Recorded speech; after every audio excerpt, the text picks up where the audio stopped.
Hi, welcome to Second Rate Film School. I'm Andrew, and as Spooktober continues on, I'd like to take a look at a tradition that's been going on for over 30 plus years at this point. Everyone knows that I love Halloween, but I'm sure I probably mentioned it, maybe not, I don't know. I also love The Simpsons. Now, what do you get when you combine the two of those together? A lot of marketing gimmicks for the past 30 years from Simpsons Treehouse of Horror. So, who am I going to talk to about this? Well, I don't know, maybe my darling older sister.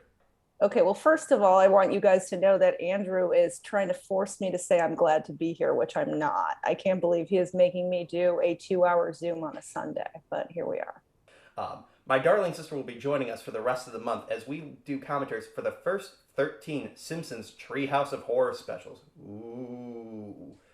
So, briefly, why don't you tell me, like, what The Simpsons meant to you growing up? Well, first of all, I wasn't allowed to watch it when it first came out because there was all of that, you know, static in the ether about The Simpsons being bad and that you shouldn't watch it and kids shouldn't watch it and all of that. And I find it ironic because mom really didn't monitor anything we watched ever. So it was very weird that like she was putting her foot down on The Simpsons. But I think it had a negative, like it had a reverse effect in terms of that she just like was saying you can't watch it. So obviously I wanted to watch it. And so I just started watching it. Yeah, well, and I think that comes down a lot to when you have the President of the United States saying we should not be like The Simpsons, and then you have a 10-year-old boy saying bastard, bastard, bastard repeatedly in a medium, a cartoon that's meant for kids. I could see where that initial panic came from, but it's now just become so generic. We have theme park rides at, major theme Yeah. parks for it. I just find it funny that mom got on the bandwagon of trying to not get me to watch something. I mean, mom let me like rent movies from Blockbuster that were like R-rated to the point where the manager came out to the parking lot and was like, "Are you sure this 10-year-old should be renting Jerry Maguire?" And mom was like, "Yeah, I don't care, whatever."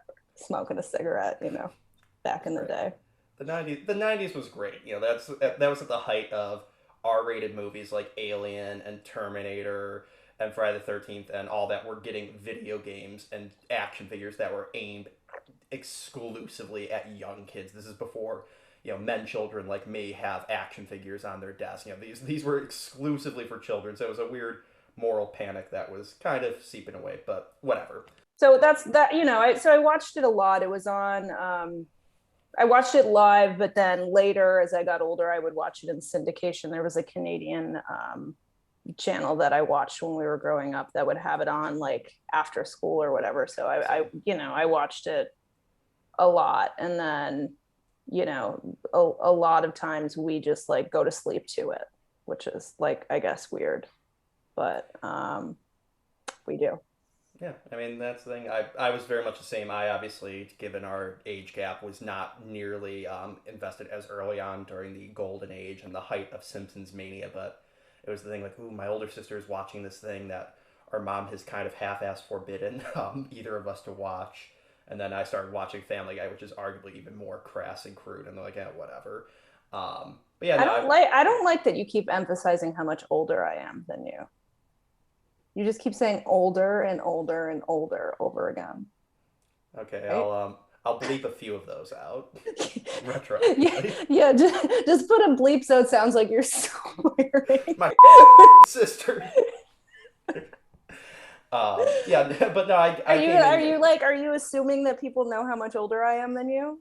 No, I have not said that. I just said Okay. slightly older. Well, you're making it sound like I'm like 50 years old or something. I am 8 years older than you.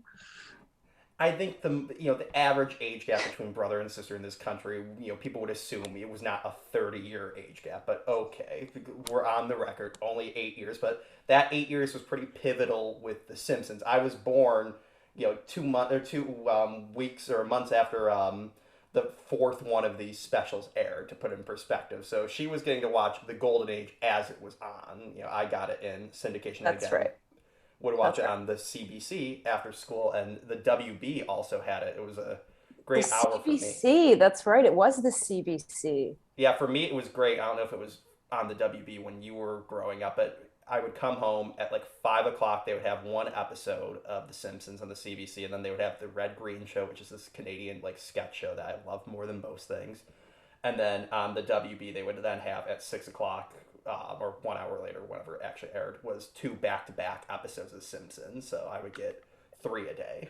The CBC, I think it was on from 4 to 5 because I would come home, watch it from 4 to 5, and then I would switch over to Lifetime to watch an hour of Designing Women and then an hour of The Golden Girls. So, and then at 7 o'clock on Lifetime, an Intimate Portrait would come on.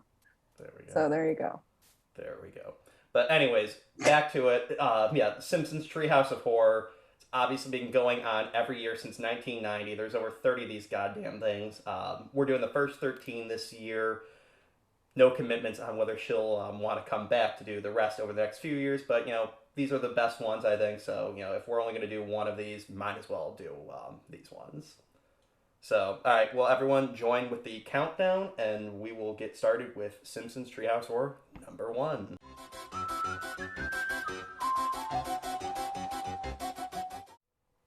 All right, so we are now doing Simpsons Treehouse Horror, Episode 1, original air date October 25th, 1990.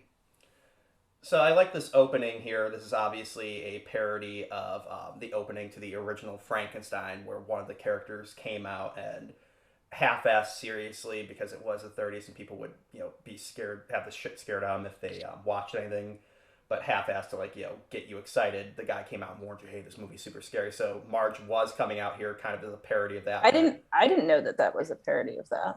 Yeah, and so Marge was coming out kind of as a parody of that, and also, there was concern that this was a little more scary than your usual one, and I think with the exception of a handful of segments as we go on, this one is probably the scariest one. Like, there's obviously lots of jokes, but they're definitely trying to go for a more disturbing, creepy atmosphere, which I appreciate. Yeah. I mean, I should say that the Treehouse of Horror episodes are my least favorite Simpsons episodes of all time. But but yes, I'm in.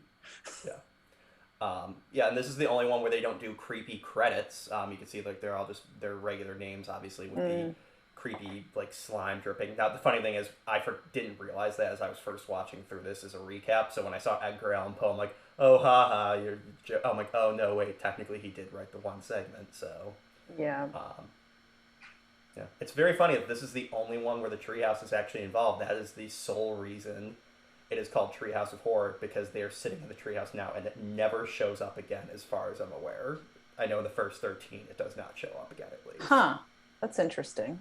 It might be later on, but yeah. So, and I think it's a great framing device for this one. That it's the kids, telling spooky stories, around the flashlight, trying to be creepy and all that. And it's very funny that you see their stories that we see in between the segments are pretty lame, and then they get into actual good stories.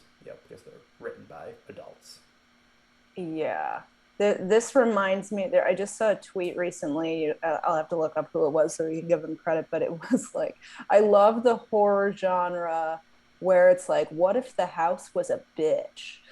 It's this is exactly what this is. And I know it's a ripoff of what, Amityville? Or yeah, it's half Amityville horror, half the Poltergeist. When you see Bart floating around, that's a direct homage to the one scene in Poltergeist with Carol Ann. What if the house was a bitch? Yeah. Yeah. Go ahead. Yeah, no, I mean, it's, there are definitely jokes in here, but I mean, this is certainly disturbing. Blood is just oozing down. In the music, obviously, we can't hear it because we're listening to this on mute. Don't want to get copyright strikes. But the music in this episode is really good. I mean, the music on the show in general is good, but it's got a really good creepy kind of I don't know, Casio keyboard kind of 80s horror sound to it. I feel this could have been a score for a Freddy or Jason movie back in the day. Yeah, I hate the voice of the house. It's actually creepy. I think it's I mean, it's intended to be scary, but it actually freaks me out, so I don't like it. It's the opening to Unsolved Mysteries for you. Yes, that is true. That is horrifying. That still scares me to this day. The person that made the "What if the house was a bitch" joke is at Eliza Amber on Twitter. There you go, Eliza. All of my dozens of viewers cannot be taken serious. Eliza.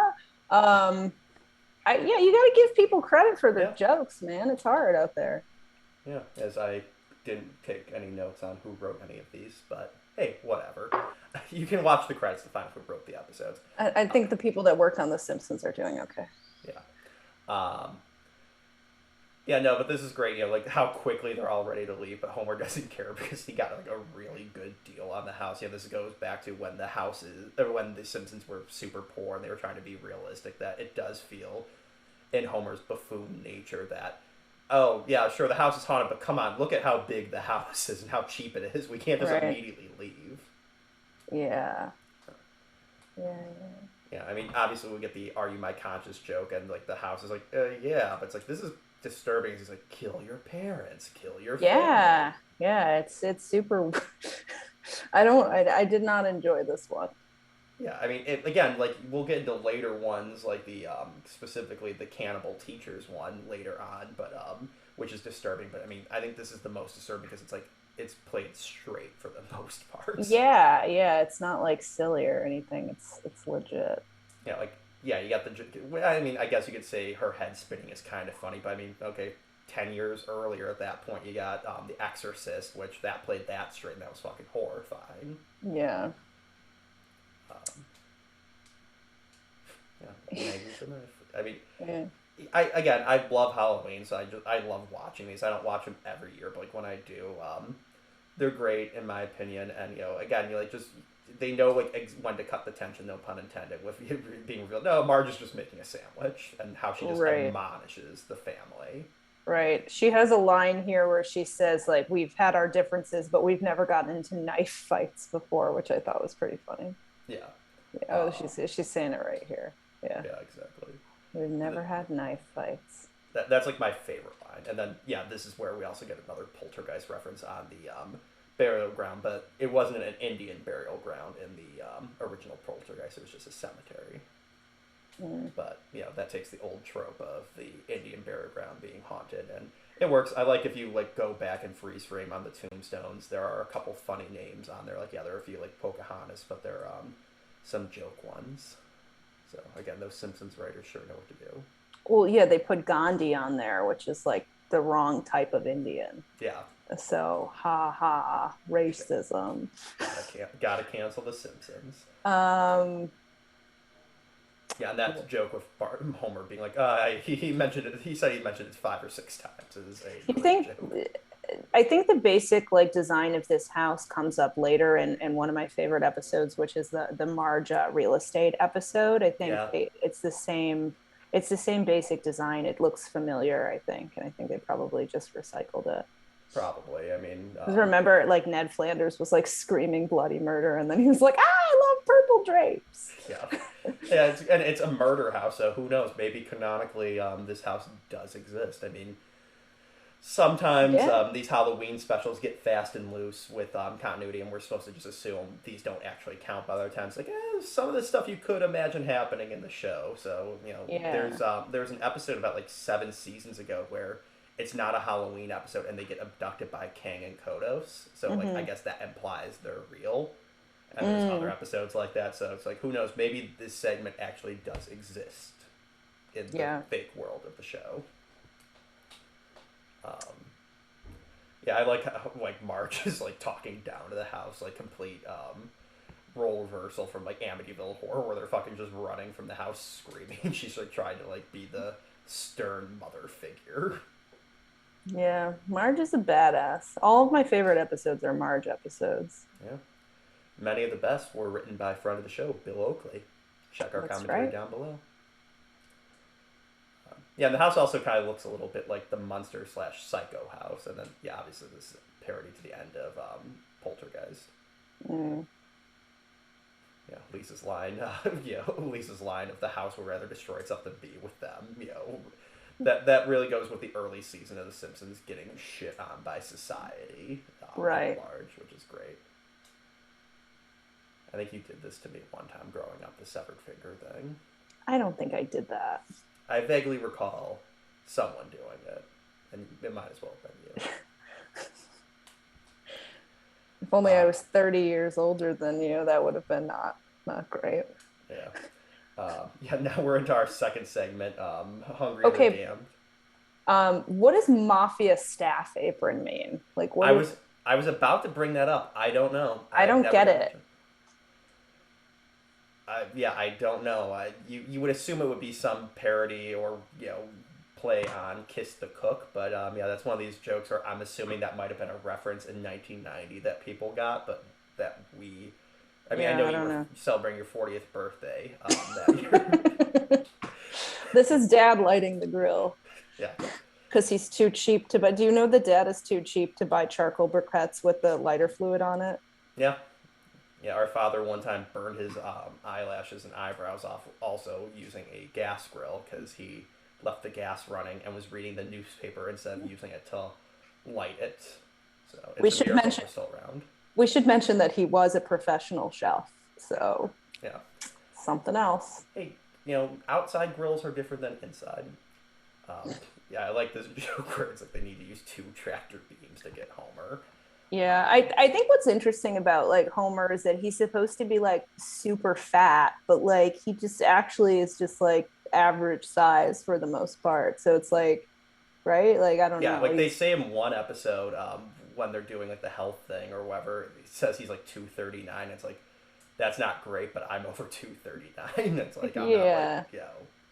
Yeah, you don't think of like 239 and Homer Simpson. You think like Homer Simpson is like 300 plus, I would think, based on how many fat jokes they make. Yeah. Well, I think that goes back to this show has been on for over 30 plus years now. That back in the day, it's like, oh, look at him, he's a schlub. He's really fat, and then America got a lot fatter in the past 30 plus years. And then Right. you look at it, it's like, oh, look, they're lower income. It's like they're a single income home. They have a giant house and two cars. It's like you Yeah. can't do that anymore. So that's why they had to stop doing the poor jokes, or because it's like, it doesn't really work now. Yeah. It's like Um, Frank Grimes said, if you were in any other country, you would be dead by now.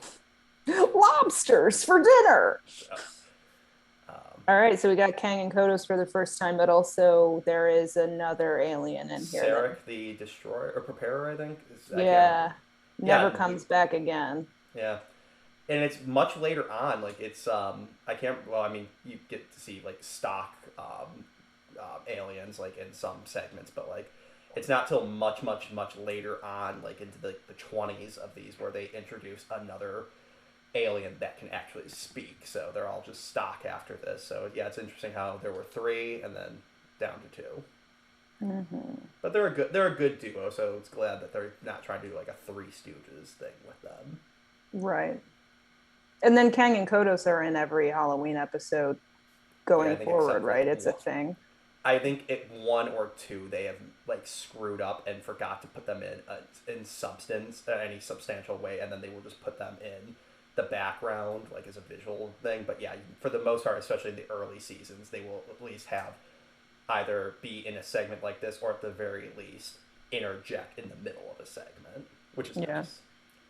Um, yeah, this is obviously a parody of the Simpsons episode, or the Twilight Zone episode to serve man. This is like really great lamp shading the outcome to that episode where the aliens are in fact fattening up the people to eat them. It's a great joke because you initially on first view through think the joke is going to be how stupid are these Simpsons that they don't clearly see that they're fattening them up, but then it's no, it's actually no, it's all surface. They were super nice in reality, even though they look like monsters. And then we have shots like this. I thought that there, because so I guess there's like a later episode where they, and it's not, or maybe it is, the joy of cooking Millhouse as Yeah, like a visual gag. It's not in this episode, but I thought it was. yeah, that's the cannibal teacher one a few years down the Mm. line.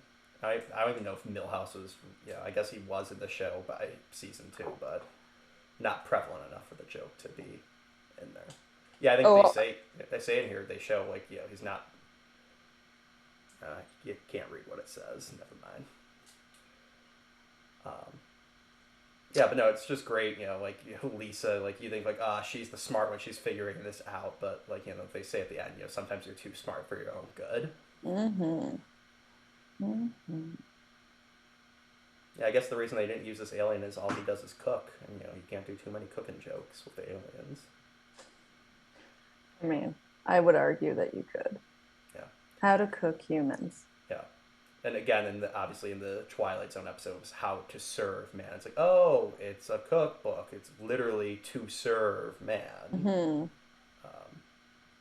One thing I do like about this segment, and I did not realize this for years, when they're listing off their favorite meals, Marge says, "Ooh, radish rosettes." I never knew what that was, and there's this YouTuber who I watch called CR who does this show called Familiar Faces, and he talks about this segment. And he's like, "I had to look up what radish rosettes are." He's like, "It's a radish that's cut up to look like a flower. That's your favorite meal, Marge? How sad is that?"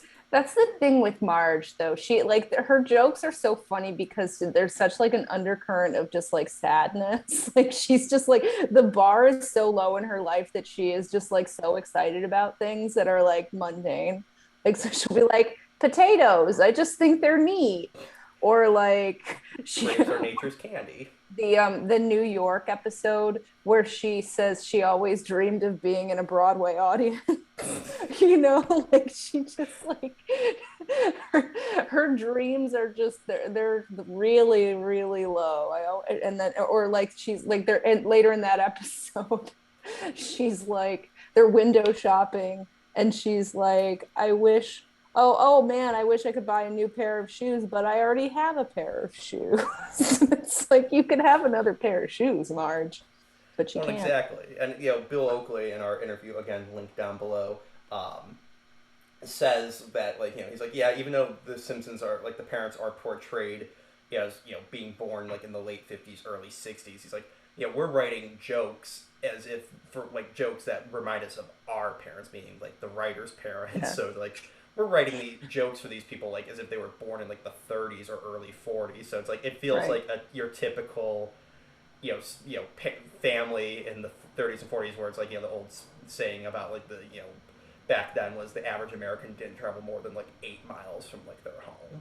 It's like and that's like the thing where it's like she plays off like a depression era mother that doesn't Yeah, have she much can't. over. She can't. She wishes she could get another pair of shoes, but she already has a pair, so Yeah, she can't. exactly. So that one was better than the first one, but now we go into the worst segment of this, which is literally just a retelling of uh The what the Raven. Raven. Yeah. Um, See, I really like this because this is something you would definitely not see in a modern Simpsons episode where it's just them like doing a straight retelling, and the only jokes yeah. come from Homer, the humor of Homer saying all these words when they have him quote it, or the Bart Raven, and like just some like it's almost very like Tom and Jerry or Looney Tunes esque with some of the slapstick here, and that's the only humor. I do like it, but yeah, they would definitely not do this now. I just think also it's interesting where it's like, so, they're getting all, like we talked about, they're getting all this shade about like it being so bad for kids and like how it's setting the wrong example. And it is literally a straight retelling of a literary classic, in cartoon form. But they're like, don't watch it. It's horrible for kids. And it's like, this is literally, it's like they're reciting Shakespeare in cartoon. Yeah, I It's mean, so silly. yeah, and I mean, I know a lot of kids, and I know, hey, this was shown to me several times throughout school. Like at Halloween time, we would watch it in English class. So the teacher would be like, "Okay, I'll bring in my VHS copy of this show. We could watch Oh it." yeah, yeah, because they were going to be the cool teacher, Yeah, right? like And you're gonna show get the to, Simpsons. but we never got to watch the full episode. Just this like one 5-minute segment. But still to be able to watch The Simpsons in school, it's like, oh, that's so cool. Yeah. Yeah, I mean, I tried when I was rewatching this. I had like a copy of The Raven open, reading along with it to see like how closely it followed it, and they like only deviate a little bit. Like they cut some segments out for a time. I think it would be way too long if they tried doing the entirety of it. But it's literally just with the exception of Bart doing "Eat My Shorts" and a few jokes like that, is just a straight retelling of it. So I mean, Yeah. It's also James Earl Jones narrating, right? yeah, James Earl Jones. So he will return down the line. He's in the Treehouse of Horror with Time and Punishment. He's the voice of Maggie in that segment. So he's Oh, a that's friend of the right. show. Yeah. And he was one of the early on celebrities who's actually credited as like themselves, where they're not given like a pseudonym because celebrities were kind of still embarrassed to be on The Simpsons at the time. Yeah, that's right. Including Michael Jackson. Ooh.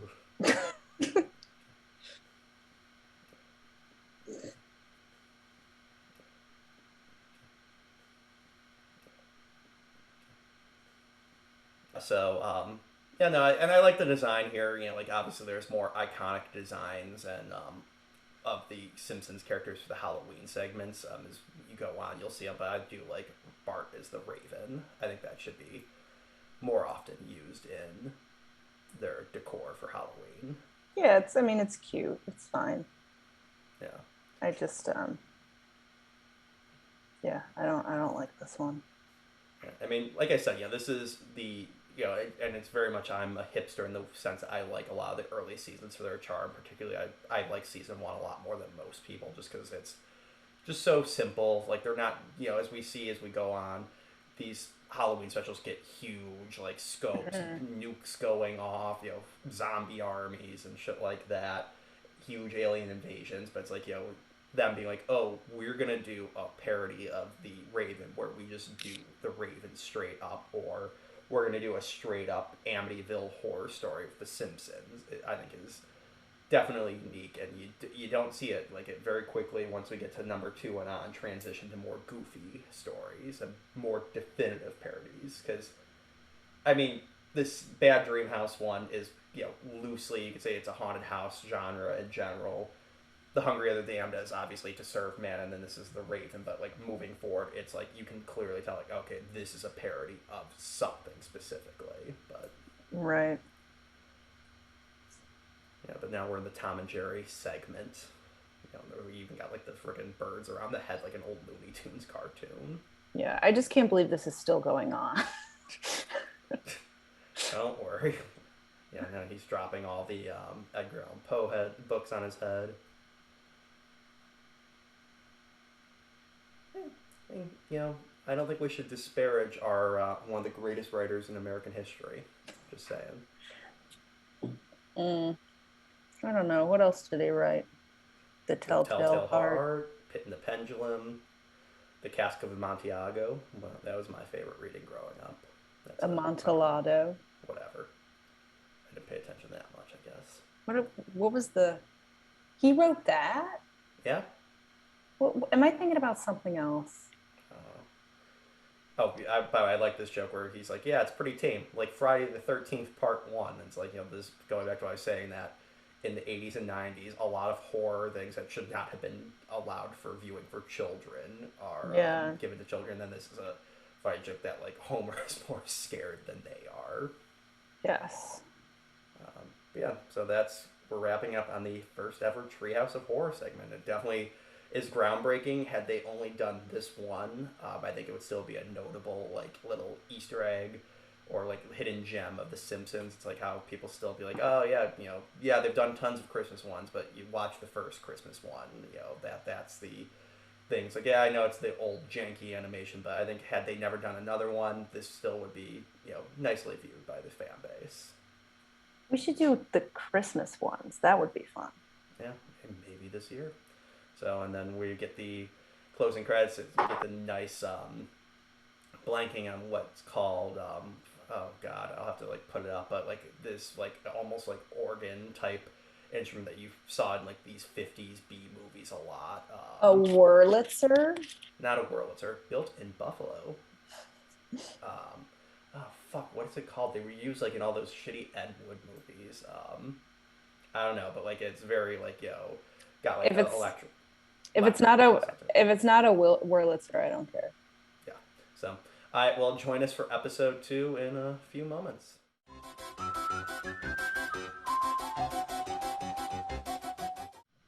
All right, and we are back now doing Simpsons Treehouse of Horror number 2, original air date October 31st, 1991. Only one of two to actually air on Halloween, surprisingly. Hmm.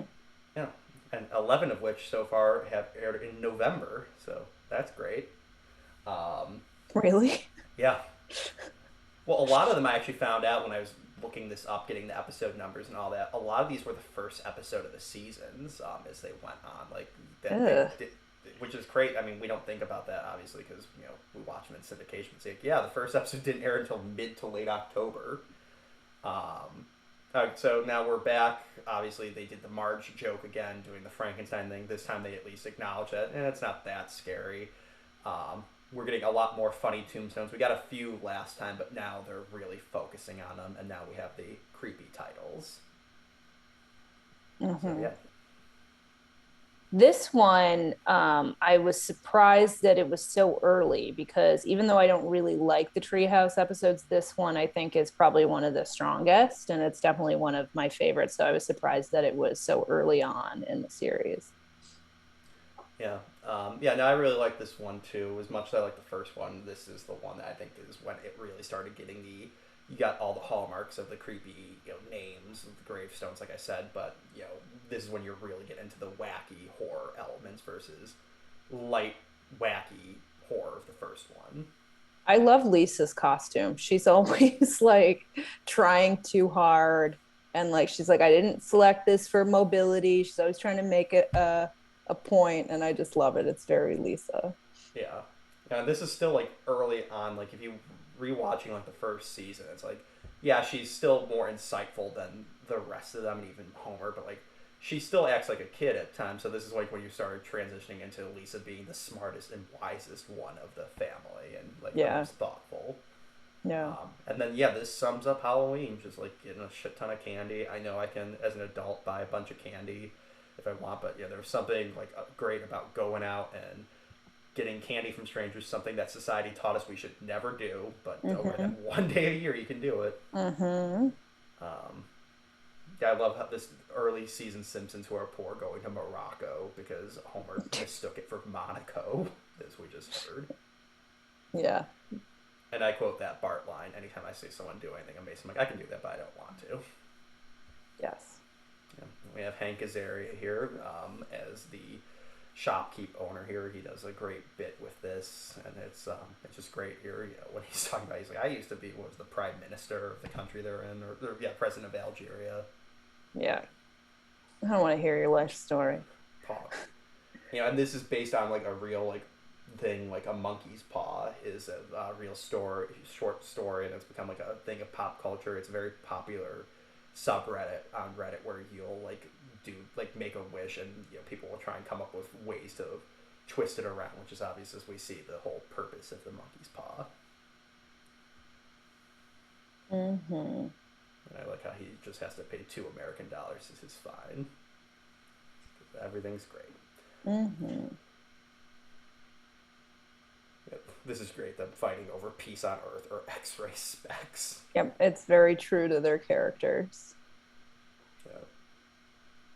And it's just great. We had the early part in Morocco. Now we're back in Springfield. Immediately jumping into the wishes, and yeah, it's great how they've much like the human counterparts. Monkeys only have 4 fingers in this world too. So no fifth wish for the Simpsons. Oh, that's funny. I didn't think about that. Yeah. Well, technically 3 fingers and a thumb if we're being Mm. overly. Yeah, she wanted a new pacifier, so she got it. Yeah. That's the only one that doesn't have a negative twist. Really, you don't like. You Yep. would think that it would explode after a while or like something like that. But yeah, I always say watching this segment, this is now when you start seeing people hate The Simpsons, they inadvertently predicted their fan base 30 seasons on. Don't you think that like so this I guess this was only the second season, so but it was already in Simpsons Mania. They were basically sending up what was going on right now, right? Like Yeah. she says, if I hear one more thing about the Simpsons, I'll scream, right? Like this was like what was like the chat, like the industry chatter of what was going on back then, right? And like the merchandising and stuff like that was already happening. Yeah, because you very much had the people who were obsessed with it, and then you had the people who like, like we said, like our mom and President George H.W. Bush. The two are Yeah. very common. But yeah, like that. There was the backlash from I think mainstream that this was still reasonably underground in a Yeah. sense. It's not like I said now a theme park and all that Yeah. at the time, and it's like yeah, that was I think a lot of people were just getting sick. It's like it's a fucking cartoon. I mean, You Right. really think in the time before social media, like the fact that like people at large were hearing this much about a TV show, like that is crazy. That just shows how popular it was. Well, it was all. I mean, yes, it was very popular, but also like there was more limited Yeah, things to watch, right? Like true. so when you think about like shows like back in the 70s and 80s, it's like were they really popular or was it just because there were four channels? Yeah, I mean, So it's like the MASH finale still has the number one thing. So it's like, yeah, you had a 1 in 3 shot of watching that show that way. right, right. Um, yeah, get Kane and Kodos to come back, and then I'd like to think even though none of these are ever connected, that this is the first time they're seen as evil. It's connected to the original one where they've gotten so pissed off at humanity because of the Simpsons. That's why they're now always trying to take over the Earth in each Mm, subsequent one. So yeah, go figure. They're actually evil. But I love like how like they're also stupid to the point that like they only have clubs and slingshots. Like it's just so great for them. Exactly. Yeah. Yeah. Um, I like that. Wish we saved an A bomb or two. did they say yet like oh no wait they get it back after I'll save it Yeah. when Flanders Yeah. finally solves everything. Of course, Flanders solves everything. Yeah. No, I love. This is one of my favorite jokes in the entire series. Him wishing for the sandwich and like trying to make it perfect. And I one time did that on the subreddit, wishing for a turkey sandwich, and Mm-hmm. like people are coming up with things like someone stole it from you, and then they got fired, and other like things. But only one person got the thing, and he quoted literally this entire thing. The turkey's a little dry. Yep, Yeah, the that's it. turkey's a little dry. And it was great. It's great when Homer gets mad. This is when he actually becomes intelligent, like getting very smart sounding, like what was me thing. Yeah. I also like how even though the alien invasion's still on, they're just like living their lives normally, just taking out the trash. I also love like this is a through line of just like Flanders, just like the sun always shines on Flanders, like no matter what, like things like happen well for him. Oh, I love that. So that's the line I was talking about. He's got a board with a nail in it. Yeah. Um, Side note, because that will probably be picked up, Amanda's cat Elvin is sitting with her, so you might hear his purring from time to time. Oh, sorry. That's fine. Just want people to. Yeah, and I like this line. I don't know if it's a specific reference, but it always felt like the original Day the Earth Stood Still when the alien is like warning humans why not to continue building more bigger and more powerful bombs and all that. So it seems like it's a reference to that, which it's a good joke. Board with a nail in it. Yeah.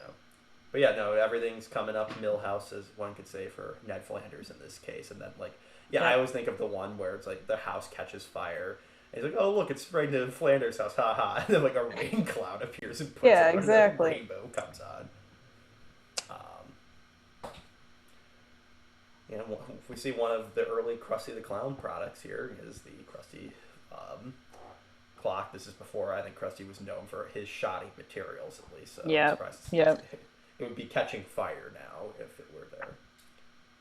So I think this next segment is like one of the best ones because Yeah. it's like actually really unique in concept and it's also like the scariest thing I can think about is someone being able to read your thoughts. Yeah. Yeah, Right. well, it's obviously it's a homage to the Twilight Zone episode.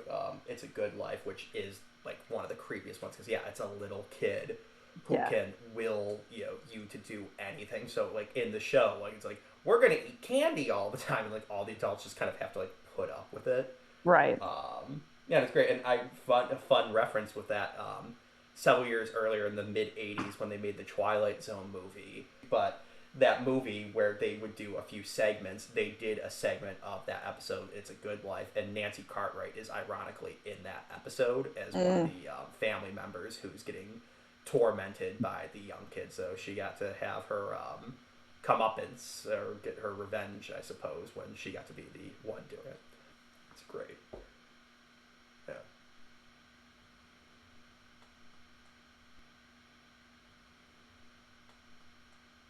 Oh, I love that line. Like, oh, good, the curtains are on fire. They're just like broken. Corn cob curtains. Again, feels very like 1950s America. Just like, yeah, you got that stupid shit. You would go to your grandparents' house and see stuff like that. Yep. I like the, yeah. Oh yeah, you're the one who has the gnarly powers. Yeah. Yeah, we're all gonna die. I love that Otto show up. So I know you can't do much with the character, so that's why there's only been like 2 episodes with him that like is a Yeah. main focus. But I love Otto so much. Yeah. Maybe because I guess his age now. I don't know. He's supposed to be in his mid-20s. I think so, but he always looked old to me. Yeah. Well, that was like the thing Bill Oakley said that's why him and Josh Weinstein like wanted to go like off to do Mission Hill was like they realized with the exception of Otto and the bullies, there's no teenage to early 20s characters in this show. So Yeah. it's an interesting gap that they never really have done. I mean, otherwise I guess you could bring Roy in, but that doesn't work too much. Roy.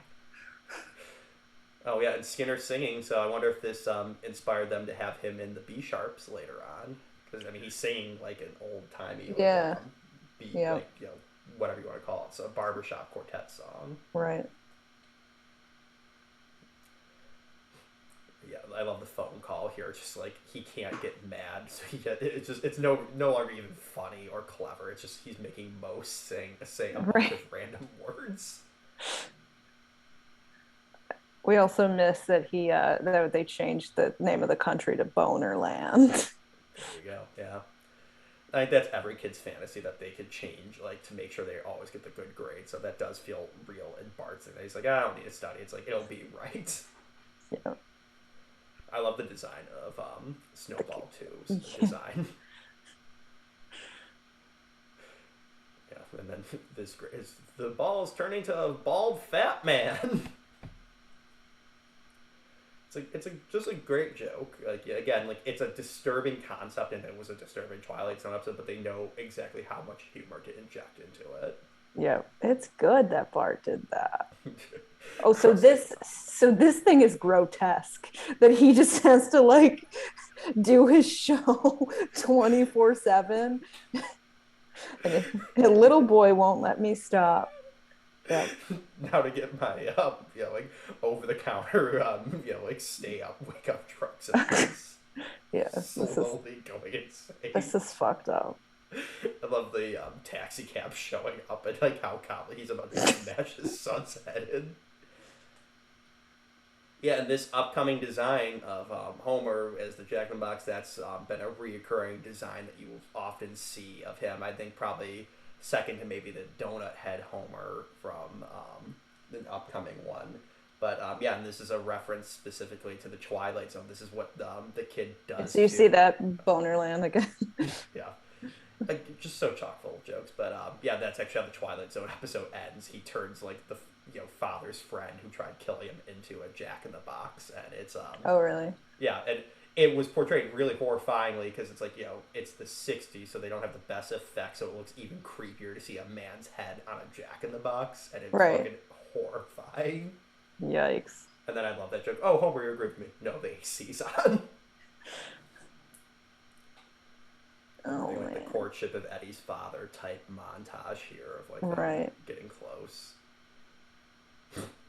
shooting guns because America. Yeah, very wholesome. Yeah, I think if they did this joke now, they would show them like going to like a strip club or something like to subvert it. But like that is that gun joke aside was wholesome 1950s esque, like hunting with your dad, get your Red Ryder BB gun and all that. Sure. But that's great that this plays into this is how it's a nightmare. Him actually getting close to his father is portrayed as the horrifying element. Right.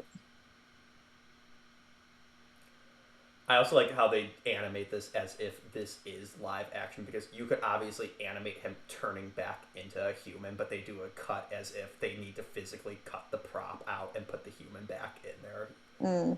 It's like when they do like two people on the same screen like clones, they still shoot it as if it's like the Patty Duke show and they have to like splice two film strips together. It's a little joke I've always enjoyed with them. Yeah. And now we're getting into If I Only Had a Brain.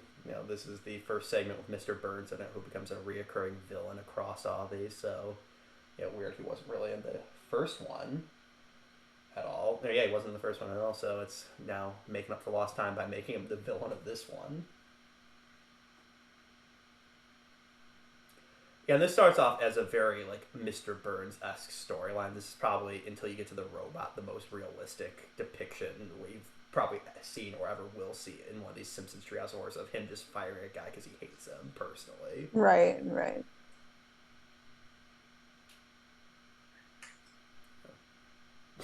Him just noticing the camera now is great. Yeah, they're actually in the I don't know. Wait, did you ever play that virtual Springfield game from the '90s? No. They actually have a reference to this where like you can go through like Mr. Burns's like bookcase into like a lab that doesn't exactly look like this, but I always thought was supposed to be an homage, and I think you can see the robot in the background though. That's cool. Yeah, they should remaster that game. Get on it. Disney Interactive, I guess now. I don't know who would make the game. I don't know. I was thinking about. Interactive doesn't exist anymore, so they can't do it. Do you remember the Nickelodeon Directors Lab? That was the best CD-ROM game of all time. I still have it, and my buddy Jacob has a computer that can play old games. By the way, $28 an hour in 1991 translates to $54 an hour, so I would gladly take a grave digging job for that. $54 an hour is pretty good. I will take a grave digging job for $28 an hour still. That would be good. Dad would love that. Yeah. Really getting an ROI on your Ithaca College degree. You know what? Whatever, $54 an hour is more than I make, so whatever. Yeah, I just love Homer falls asleep in a grave for the day. Yeah, and this is a creepy shot. That's an homage to the original Frankenstein when Dr. Frankenstein and his assistant Fritz, not named Igor, they didn't get an Igor until the third Frankenstein movie. Fun fact. Are going through to dig up a body, and obviously this is very Frankenstein-esque, where they get a bad brain to put into the monster, in this case robot's body. So good homage to that classic movie. The Booger Man. I love that. I love that. Like, one, he's just so out of touch he doesn't know it's the boogeyman, and two, just the reading of that line is hilarious to me. And again, like how evil he is. He just beats Homer Simpson with a shovel, I guess. Stop staring, Smithers! Yeah. The ice cream scoop. This isn't rocket science, it's brain surgery. The Booger Man. This is gross. Yeah. It's horrible. Yeah, look at me. I'm Davy Crockett. Jesus Christ. Maybe Bush Sr. had a point. That kid shouldn't have been watching this show. But yeah, I like how the robot like looks like Homer. Like the electrodes on it like form like the M shape on his hair, and the two like curves on the top. It's a clever design. Yeah. I'd buy an action figure of this because I'm a man-child with disposable income, the most dangerous thing in the world. You do not have disposable income. You should be putting it into a Roth IRA. My 50-year-old sister's advice, ladies and gentlemen.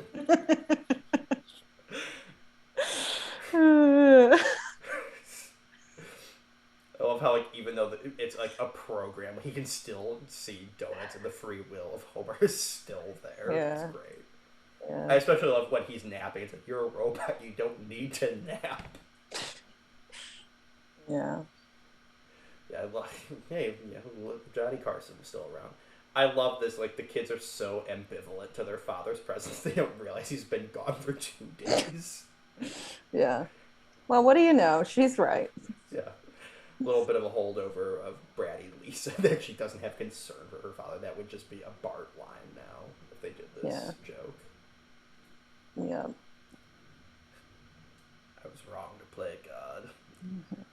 This is the most human Mr. Burns has ever been in that one exact moment, and then we quickly turn the corner of flush the brain down the toilets. It's 11:45. Sad puppy dog. Yeah, and this was before they had really started doing the gay Smithers love affair for Mr. Burns. So it's very funny that one of the earliest jokes is Mr. Burns reciprocating feelings for him almost. Well, it actually is like you'll see like little like sweet moments where like one, I mean, not it wasn't a sweet moment where he was beating a man out of consciousness, but he was trying, like Smithers was scared, so he's like, stop scaring Smithers, and then it was like, oh, okay, you want me to do this, I guess I'll do it.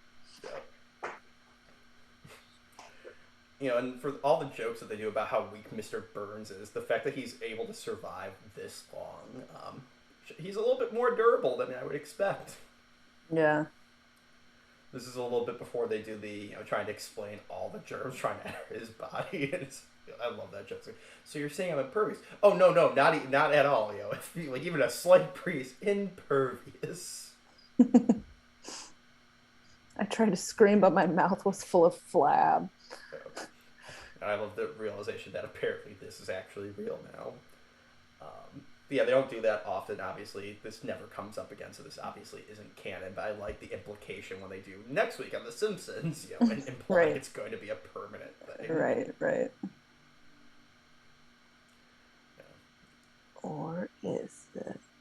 But yeah, and then this is where we get the tag in. It would make sense that this is where you would see. I don't know if 1991 Simpsons tags were formatted like this with the announcing next week on The Simpsons, but it works regardless. Yeah, so, well, that was Simpsons Treehouse of Horror number 2. All around better than the first one, but there's still best to come, I guess. Yes. Right, goodbye.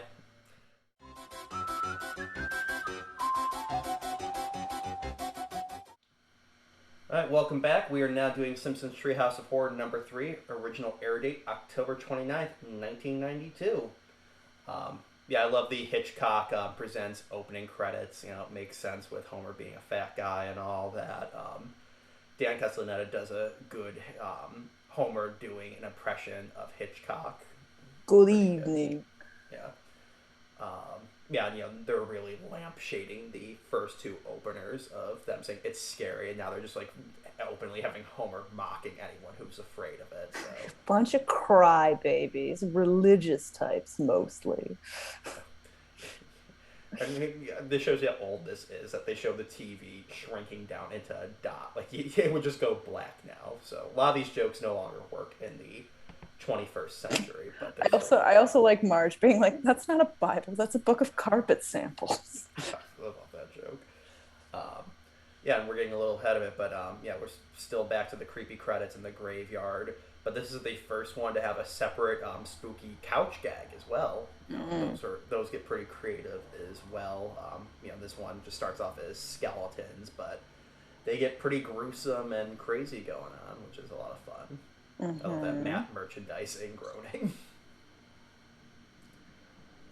And yeah, I think this is my favorite of the wraparound segments of them having a Halloween party in the house. Yeah, it's well done.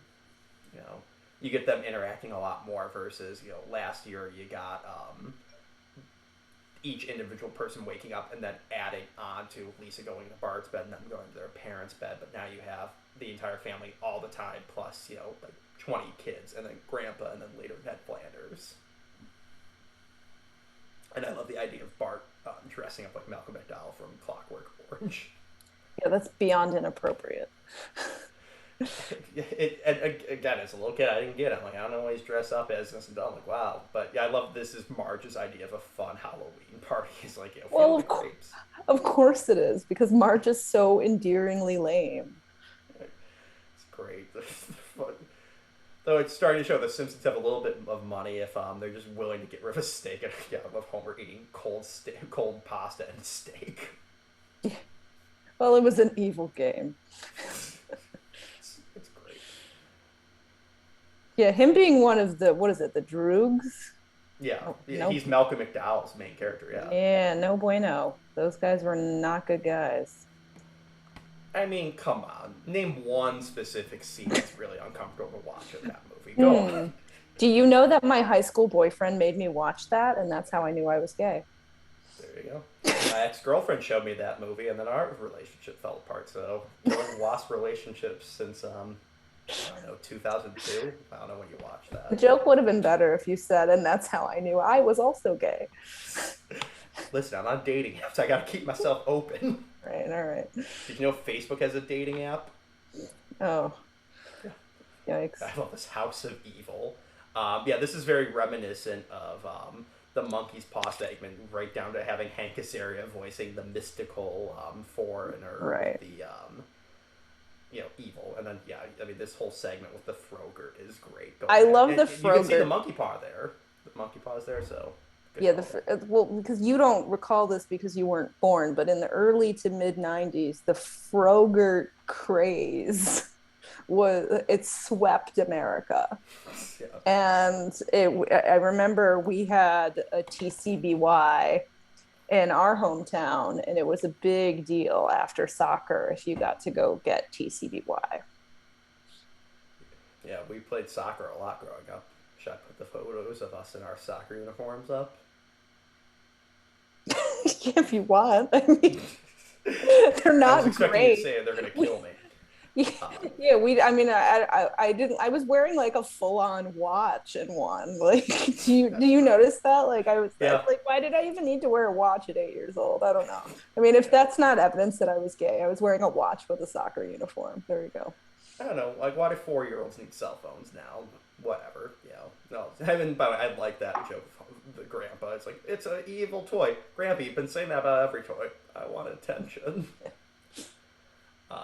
And it's also reminiscent of what he ends up doing in the Simpsons movie, right? He's Yeah. like freaking out. This is a really good segment, actually. Yeah. This is funny. Yeah, this is like my first one that I love all the segments. Really, like, and can quote them. Like, even though I love the Monkey's Paw one and love Hungry Are the Damned, it's like this is the one. These are the ones I can quote the most of. I would probably say. Isn't it the one where it's like the doll tried to kill me and the toaster's been laughing at me? Yeah. Yeah. Yeah, and this is doing a homage to Child's Play, the Chucky doll movies that were Right. made in the 80s and 90s, but also there was a terrifying episode of Twilight Zone called Talkity Tina where they do this, and it's very funny. My one note on that is they got June Foray, who's the voice of Rocky on Rocky and Bullwinkle, Granny on this Looney Tunes and like every other thing, and this joke of Patty saying the last lingering of my sexuality, heterosexuality. Go figure. 12 seasons later, we would get an episode about her coming out of the closet. There you go. But they got June Foray to do the voice of this doll called Talkity Tina, which apparently she had done the voice of the original Chatty Cathy. So I'm sure the fucking makers of that toy fucking hated that episode. It's like, you even got the voice actress to do it? God. Have you ever watched Chucky? Like, I had never seen Chucky until I was an adult, and it's like so bad. Like, I saw them beyond growing up bad. on Sci-Fi Channel, and they kill from the second one where he suffocates a man with the dry cleaning bag haunts me to this day. And I know, like, watching them now, like, they're like, oh yeah, these are dumb. The later ones, like Bride of Chucky, are fun because it's like that's when they knew it was getting schlocky. You Yeah, get Jennifer Tilly in there, but yeah, Just so bad. they're still making them.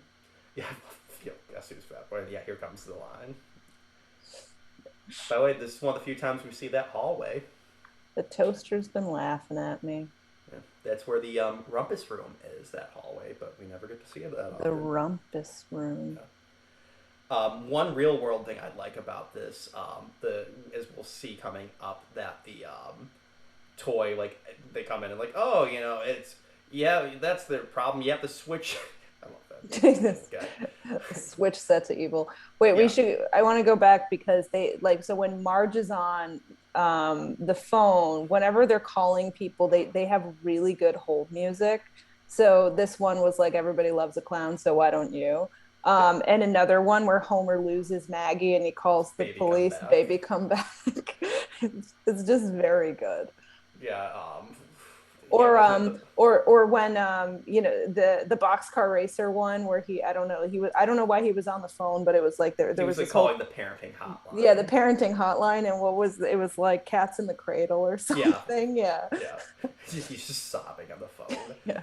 And then when he's in the mental institution, it's Crazy by Patsy Yeah, Cline. crazy. That was probably the best one. Yeah, but I love though going back to the real world thing with the doll set to evil. Our one cousin actually had a Krusty the Clown doll that talked, and if you pulled the string, it would just say generic Krusty the Clown stuff that you would hear him say in the show. But if you opened up his back where the battery was, there was an evil switch, so it would have quotes from this episode on it. That's funny. That's like a very well designed product. Yeah, that was great. Yeah, I love here. They have Grandpa telling the King Kong parody. I hate this. Like I think it's so lazy. I don't know. This is just like the Raven. It's like I don't. It's not an there, original story. I don't know. there's more jokes into it though, but I mean, I love King Kong. There you So go. yeah, but no, I like it. And there are definitely good jokes in there. I like when he says, Women and semen don't mix. Yeah. Um, I can agree with you because We know what you think. That's I think that's the funnier line than women and semen don't mix. Yeah. We But yeah, I know. love like a lot of the visuals are like done as if like it is King Kong's like that shot that was like clearly a model in the 30s because they couldn't get closer because it was very clearly a model. So I do like the little visual homages. It goes back to what I was saying. It's like they're still shooting or animating it as if this is live action and they have to deal with there being models and all that. And they have later on when they do the close up of Homer smiling from a low angle is a direct lift from the original King Kong movie. Right. Oh, this go without the bathing beauty. Yeah, that's it. I think I covered that up very well. It's great. And I mean, I can get it. I do prefer when their parodies are a little less on the nose, where it's like, yeah, the Hunger of the Damned, yeah, it's specifically that Twilight Zone episode, but it's also an alien one. The Haunted House one is specifically Poltergeist and Amityville Horror, but it's a Haunted House one. But no, I've always enjoyed this one, and it actually recanting what I said earlier, I think King Homer is probably one of the top two depictions you see of Homer, like whenever they do products of this. And actually, that's if you paid attention to the Burger King toys I held up at the very beginning. King Homer is one of them. Yeah, this is the shot that's directly lifted from the movie. I love this. Can get it live on Broadway. Dad will sell monkey stew to the army. Jesus. And it's great because they do make a joke in here about how stupid a concept of King Kong on Broadway is. It's like, wouldn't he be better in a zoo? Like, we're just going to put him on a stage for 2 hours with an intermission? How does that work? Didn't they do a King Kong on Broadway? Right? They did a might. King Kong musical? I think they might have.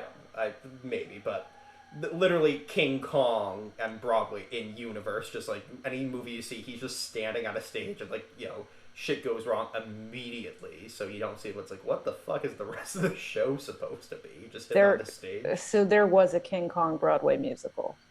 There you go. I love this. He's so weak he gets gassed by the gas grenade and Smithers has to do it for him. Though shows you how powerful Mr. Burns is that he lasted a lot longer from the gas grenade than Homer did. That's right. Yeah, and then great joke. He just eats Smithers, and he's like, yeah, oh well. This is when we start getting the body counts growing for the Simpsons Halloween specials. Started very earnestly.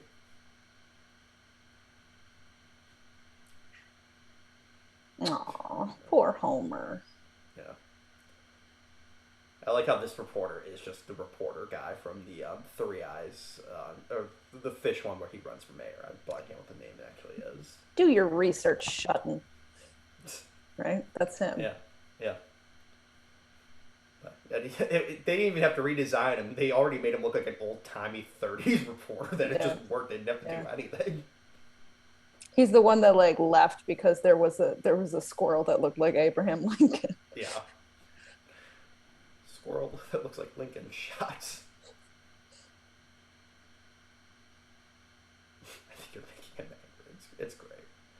run amok in downtown Springfield. Yeah, and I love how, like, again, this is when they start playing the writer starts saying screw the audience and just like, we're gonna put the Empire State Building in the middle of Springfield, whatever. You know, like, we don't care what the geography of the show if it makes sense or not. It really fucks with the nerds, and I love it. They say that a lot on Futurama too, that they would get hate mail from some of their fans, like anytime they would change the layout of the spaceship, that they would get pissed off because they'd have to redesign their models and some whatever. Yeah, we're getting mean-spirited killing Shirley Temple, who was ambassador to some country, fun fact, at this point in time. I like that he liked her and then he ate her. Yeah. He was like, oh, that's fun. I like the singing. All right. Yeah. That's another shot lifted from the movie. And yeah, I love that he's trying to. It's not the planes that kills him; it's his own laziness and bad health that causes him to like die, or not die, but fall off. Just like Mojo. Better refuel. Yeah, we should do a commentary track for the original King Kong, Amanda. No, thank you. You sure you don't want to join? Be great. Yeah, he climbed like 2 floors. It's great. Yeah, it's great. I mean, I get it. You don't like it nearly as much, but I still enjoy it. And I will admit it's the weakest of the 3 segments, but it's still fun. Yeah, I guess. I also love, like, and we talked over it, but I love how, like, both of these segments, Dick Born. I love how like both of these segments end with the Love America style music and the closing the closing iris being shaped like a heart. It's very weird, but I love it. Yeah, and a rare appearance of Mr. Bouvier there very briefly. Yes. Looking very different than he did as a airline attendant.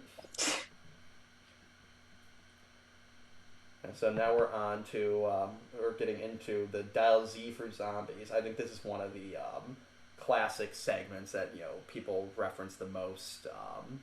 It has a lot of great jokes in it. It's great. I love someone throwing an ashtray at Marge. Fruit is nature's candy. So classic Marge. Yeah. Again, this is the one I think has, when you really have good quote moments, good references and all that. Grandpa having a heart attack and no one caring. Too late. Grandpa Simpson. Yeah, but this one could be arguably one of the first ones that doesn't have a specific parody in it. I mean, I guess you could say Evil Dead since they're reading from Necronomicon, but I feel like that's a little tenuous. It's mostly just a zombie parody, which is great. You know, remember when zombies weren't literally dominating the media landscape? That's right. Yeah. I love the lazy Waldo section. They're not even trying anymore. Yeah, volume 666. This reminds me of the Page Master. Do you remember the Page Master? That's great. The best Christopher Lloyd Macaulay Culkin team up. I love how the book said by Time Life on it. I've never noticed that.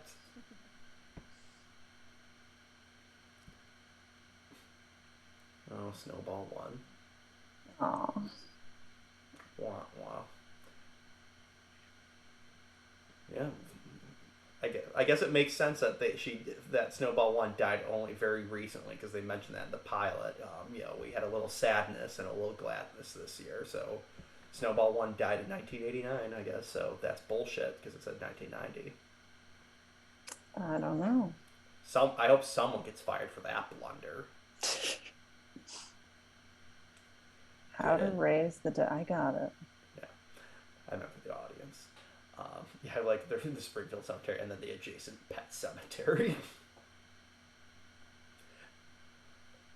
And I like how Bart like has a hat on it. It's just the Thriller like album cover. Oh, R.I.P. Trebek. Mm-hmm. Walmart. Calvin Walmart. Hey, Jay Hogan. Yeah, just love inadvertently raising the dead exclusively in the cemetery next door. And it's also great how we eventually see all these people are buried in Springfield, like George Washington and William Shakespeare.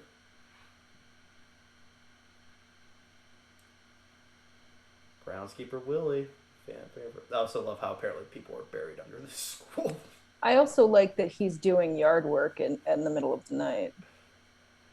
When you live in a shack right off campus, you might as well get some work. You take 2 feet off, take 2 feet to your cabin, and then you're done for the night. Love how stupid and nice Flanders is that he invites them in, regardless. Yeah.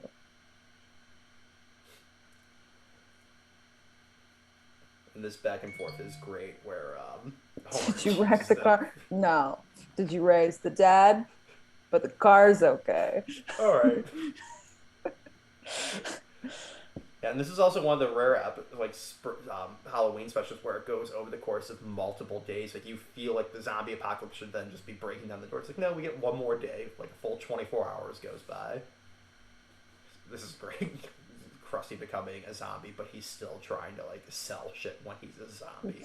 I like that the crew members drunk. Yeah. Send me parents' brains.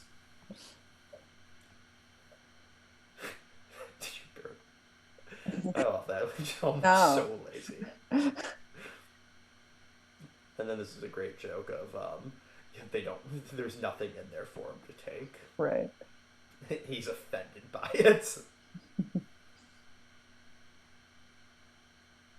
But yeah, it's just great. I know we could just keep saying these jokes are great, but I mean, it really is a well-oiled machine at this point here.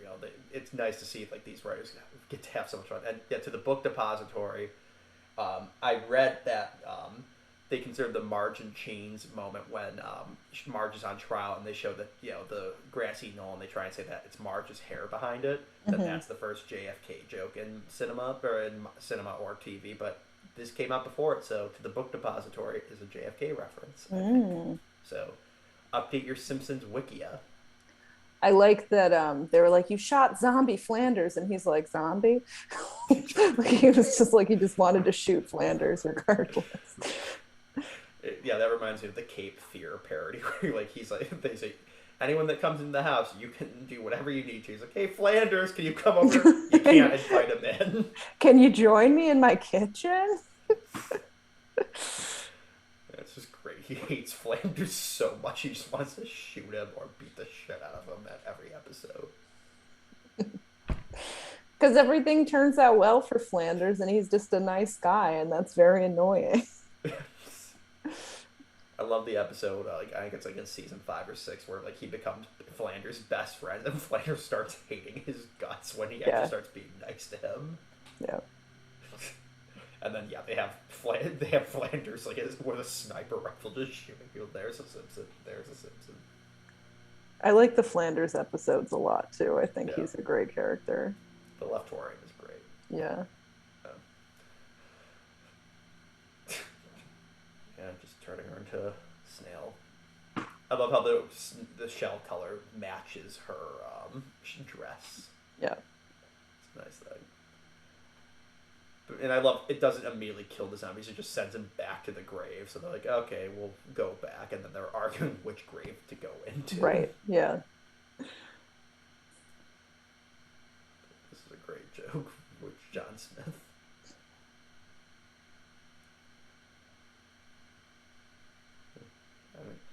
They use Mayor Quimby a lot in these early ones. I forgot how often he pops up in these ones. Yeah. You can see there's a slight animation error there where they didn't finish painting the fence, and you can see the grass and sky just bleeding over where the fence should have been. Interesting.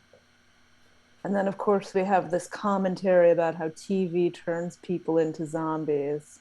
Yeah. Very obnoxious, but yeah. So, all right, well, this has been our first episode looking at the first 3 episodes of Simpsons Treehouse of Horror. Tune in next week when we'll do episodes 4 through 6.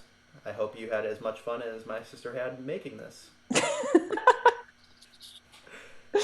Oh, that was good.